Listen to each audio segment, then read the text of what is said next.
Hello and welcome back to Journal Entries. Ooh, I just got the butterflies. I feel nervous to record today. And I think it's because I know what I want to talk about, but I don't know where I'm going to take it.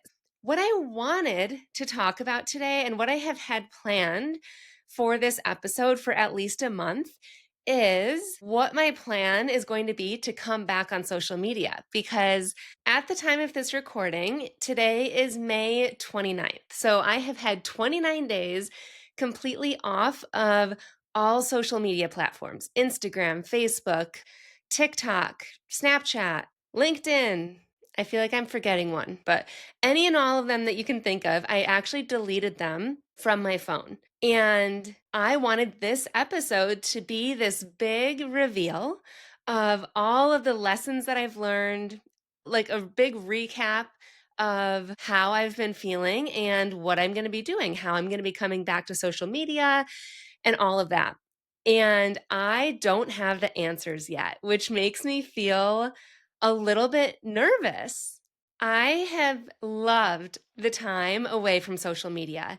In fact, on May 20th, I texted my business coach and I said, I know it's only May 20th, but I don't want to go back to social media. Like, I'm loving this so much. And it's because I feel this sense of peace, and not only peace, but simplicity. So much has been removed in May, and I'm loving that. When I think about coming back online, going back to social media, logging into Instagram again, I think about creating this first post. And I'm putting so much pressure on myself to have this perfect recap, these big insights to share, this perfect, I don't know, reel or photo, which, to be honest, I haven't even been taking very many photos, which has been amazing. I included this on my newsletter, my week 2 newsletter, if you receive those. 2 weeks into my social media detox, I still had these thoughts throughout every single day of, ooh, I should take a picture for this. Ooh, this would be a great video to either use in my stories or use in a reel. And I hated that. I hated that I wasn't even on social media. And that was my mindset. And I wrote in that newsletter, I hope that this mindset goes away, because I hate that that is my default thought. And I'm happy to announce that that has gone away. But thinking about this coming back post, I'm pulled back into that vortex of having this perfect post, saying the perfect thing and having this big aha. And I don't know, I guess just saying the right thing, making a splash, if you will. When I take a step back and think about what have I learned from this time away, it's actually been an unlearning. I have unlearned so much, even just that one example of that thought process of constantly thinking about the next picture to take or the next video that would be great for a reel or great to share in my stories of how relatable I am. I can't tell you how many 6-second videos I have on my phone, which are all boomerangs just of the 12 and a half years that I've been on social media. And posting in my stories, and I would just save them just in case they didn't post, because there's always glitches on social media. Or how many photos that I have on my phone that are literally the same exact picture, they're just 1 millimeter off because I was trying to get the perfect angle. At one point, I had 47,000 pictures on my phone. 47,000. And so many of those were exactly what I just shared, basically the same exact picture. And they weren't even quality photos. It was literally just something that I took so that I could post on social media. When Griffin was gone in April, when he was on vacation with his dad, I took a bath all to myself with spa music playing. I had bubbles in the bath. And as I got in, I laid down, finally ready to relax. I leaned back and I leaned right on a water toy that Griffin has. It's like a water slide that he puts like little ducks in. I was like, oh my gosh, of course. And so I tried moving that and then it broke into pieces and I had like these toy pieces in the tub. And so I pick all of those up and then I take those out of the tub and then something else happened and I giggled out loud and I thought, this is mom life, followed by the thought, this would be such a good reel. And I was like mapping it out in my head of what it would look like, but I knew I didn't have the energy to actually recreate it. There were so many times that I would take a boomerang or just a video of me leaving the gym thinking this would be a great video or photo that I could upload and I can put text on it to share an aha moment or something that one of my clients said. And I never would because I just didn't have the energy or I had that pressure of perfectionism to write the perfect thing. And I never did. I might sound crazy saying this. I don't know if this is relatable whatsoever, but my brain worked in social media clips and graphics, and it was exhausting. I hated that. And that is what is making me not want to go back to social media yet. I love this unlearning process. I love the simplicity. I love the peace. I love not having that in my life right now. Going back to social media feels like something that I should do, not something that I want to do. And I feel like at this point, I would fall right back into the same mindset traps that I was in before. And it's not just a mindset trap, it is triggering my self sabotage behaviors, which I'll talk about in just a minute. Before I get into that, I was really, really trying to nail down what I'm going to do with social media and my comeback and what you guys can expect from me on social media before airing this episode. But then it hit me. What if I gave myself permission to not have it all figured out? How many times have you felt like you should have your next step figured out right now, or that you should be doing anything? Maybe it's been something like, should I quit this job that's draining me or stick it out? Should I ask for that flexible schedule or just deal with it? Should I wake up at 5 a.m. to have me time or accept that this season is just survival mode? Should I finally tell my boss that I can't stay late every Tuesday for pickup or keep juggling and hope that it works out? Should I ask my partner or family for help or just do it myself again? Should I continue pouring my energy, heart, and soul into podcasting and my newsletters or go back to social media since that's what I thought I needed for my business to grow? We have all of these shoulds in our life. And I realized that this was such a huge one for me. And I'm giving myself permission to notice the should and embrace that messy middle, embrace the not knowing. So let's dig into those sabotage patterns. You guys know that I love sabotage. I love it in the sense that once you become aware of it, so much opens up for you in your world because once you know why you're doing the things that you're doing or why you're not doing the things that you're not doing, you're able to understand the root of it. It's kind of like when you want to start working out and you're not exercising, you say that you want to lose weight, you say you want to get stronger, you download the fitness plan, but you're not showing up and you just keep downloading different fitness plans because you think that the next plan is going to be the thing that you actually stick to. But when you realize that the root of it all is that your subconscious self-sabotage pattern is avoidance, of course you're not showing up. Or if your self sabotage pattern is restless and jumping from thing to thing, it makes so much sense. And then once you understand that, you can understand what is the way to disrupt that pattern. And then disrupting it means that you will be able to create something that you will actually stick to instead of going in circles trying to find the best plan or the best solution. It's never about finding the best solution. It's about understanding yourself so that you can make that solution the best thing for you. So, two of my top sabotage patterns are the hyperachiever and avoider. I just want to share quick that I took the sabotage quiz twice. I will include the quiz in the show notes. So click into the show notes to take that if you're interested. But the hyperachiever showed up as number two the first time that I took this quiz. And as I was reading about it, I thought, I was the hyperachiever a few years ago, but I really don't feel like I am anymore. So much so that I took the quiz again.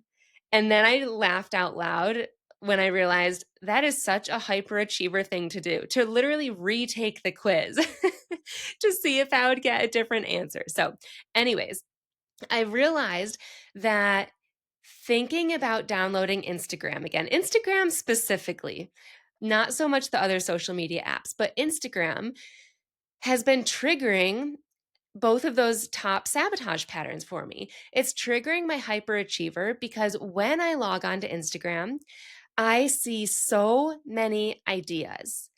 And I always thought that it was inspiring, and it is inspiring because it's things like activities that I can do with Griffin, or tips on how to get him to sleep better at night, or perfect AI prompt to understand myself better. I don't know if you guys are into this, but I found this one prompt that you type into AI. It then asks you 10 questions, one at a time, and it then spits out your top three limiting beliefs and where they came from, your top three expansive beliefs and where they came from, and then a note to you from your future self. It was so cool. If you want that prompt, then just shoot me an email, actually, hello@samantha-says.com. I'll include that in the show notes too. But, anyways, things like that. Like, I love these things, but when I log on to Instagram, to usually do a post or to check my messages to connect with you guys or do anything, I get sucked into the vortex of quote unquote inspiring content from other people, and my hyperachiever is like, ooh, do this activity with Griffin. Ooh, enter this AI prompt. Ooh, this is the thing that's going to make my business explode. Ooh, this is the thing that I should be cooking so that Griffin will start to try new foods. It's so much. I'm realizing how much that it actually was and how much energy it took from me now that I haven't had social media in May. I'm realizing how much not only energy I put into other people and that content, but how it was muting my own intuition and my own voice and my own goals and what I wanted without the constant bombardment of, is that even a word?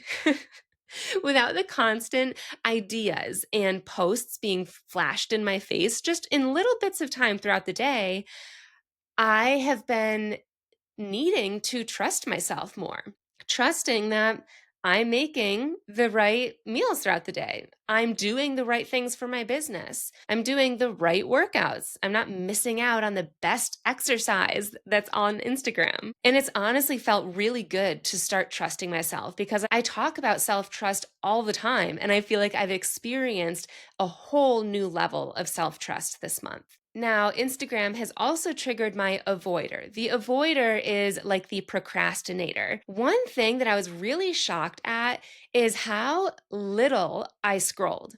I just assumed that I was going to get so much time back in my day, mostly time between the hours of 10 to 4, like when I'm working. That was when I thought I was scrolling my phone and just in little bits of time, but I thought I was doing it a lot more than I was.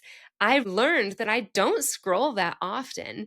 It's that when I do scroll, I feel like I'm avoiding. I feel like I'm avoiding my business when I'm scrolling during work. I feel like I'm avoiding my son when he's home, even though I don't really scroll when he's home. I feel like if none of those things apply, I'm avoiding my intuition. I'm avoiding my feelings. I never feel like it's a numbing activity, but I just feel like I'm putting blinders on to the world and myself. And social media disconnects me. It's like this app is supposed to connect you and make you social, and it did the opposite for me. I don't know if you can relate to that. Maybe you can. Maybe when you're scrolling at night, instead of having real conversations with your partner, or you check your phone instead of being present with your kids. It's like we're using it to avoid real connection. And maybe it's not on purpose. I think often it's not on purpose. It's just something easy to get a dopamine hit. I want to take all of these crazy random thoughts and this unlearning that I've experienced and wrap it in a little bow for you that isn't the bow and the present that I thought I was going to deliver today of my perfect plan of this is how I'm going to come back to social media and where you can find me. Instead, I want to give you permission today, permission to not know what's next, to not have it all figured out, and actually embrace the not knowing. And maybe for you, it's also the unlearning. I had a call with my client Bree earlier this week, and right now she's working with me. She's also working with an energy healer. She's doing human design research. She's going to school for spirituality. She's raising 3 boys. She is a wife. She's doing all of the things right now. At the very end of our call, she told me, I just wish that all of this was happening faster, that this healing was happening faster. And I had to remind her that she's rushing the process of trying to figure it out. Of course, we all want to feel good at the snap of our fingers, but that's not realistic, especially when doing that means that you're not giving yourself credit for all that you're doing. With Bree, she's being a mom and a wife, and she's hosting retreats, and she's managing a household, and all of these things, which are incredible. And those things are contributing to her fulfillment and to giving her a sense of purpose and to bringing more light and joy and love to being a mom instead of being triggered as a mom all of the time. Maybe for you, you're trying to create the perfect morning routine and fix your work situation and be a better mom all at once, and then beating yourself up that it's not happening fast enough. I just enrolled another brand new client. And when we were talking about enrolling, she said that she was interested in month to month instead of the 6-month contract that I normally have. Since she's working on an extremely specific goal, we chose a 3-month contract for her because we need to allow for enough time for transformation to take place instead of just understanding concepts, which is what used to happen when I offered 1-month options. If you're listening to this podcast, you are invested in your growth. I'm sure you have so many other personal development podcasts that you listen to or books that are on your shelf. Maybe journaling prompts that you say that you're going to do someday. Maybe you're also into human design, which I love as well. All of this work is incredible, but it takes time. My strategic journaling and sabotage coaching is designed so that it won't be one more thing that you try. It will be the thing that puts an end to everything that you're trying. We are so used to having a plan, a strategy, and a timeline. But what if the figuring it out is the plan? What if the messy middle, the unfolding, the unlearning is the plan? And we learn to embrace that. And what if not knowing is actually where the peace lives? That's where I am right now. I don't know what I'm going to be doing with social media, but I am feeling so peaceful and I am letting it unfold as it unfolds. How that looks for me is when I'm able to journal, which is a little bit in the mornings right now, if I don't wake up at the same time as Griffin, I will strategically prompt myself through the underlying emotions of how I feel about social media or through what I want my life and my days to look like. And each journal entry usually gives me a spark of something else. Like a couple days ago, I had the realization that social media was triggering my hyperachiever and avoider. The next day, I started journaling on what that looked like and why. That prompted me to ask the question of when did I realize that I didn't want to go back to social media? And that question had me journaling about what I opened this podcast episode with, of how I realized that I was putting so much pressure on the comeback post, knowing that it was this pressure and the quote unquote shoulds behind the scenes, meaning behind the scenes in my brain. I asked myself, what would I even post about if I could? Like, what were the lessons that I've learned? And that was when, in my journal entry, I learned, wait, I haven't learned anything really. If anything, it's this unlearning. So it's this slow unfolding in our journals that takes time, yet it is so powerful. So I'm going to give you a strategic journaling prompt that you can either think through on this podcast with me right now, or you can save it and journal through it later when you have a couple of minutes. Your journal prompt is, what am I putting pressure on myself to figure out right now? And what would it feel like to give myself permission to be in discovery mode instead of solution mode? I'll give you some examples to get your juices flowing. Maybe what you're putting pressure on yourself to figure out is this decision of, should I stay in this job or start looking for a new job, or keep running my business as is or shut it down completely? And you could give yourself permission to be in discovery mode, which might look like, what would make me feel more fulfilled right now? Or maybe you're putting pressure on yourself to figure out, how do I get my kids to listen better? And instead, you could ask, what kind of mom do I want to be in this moment?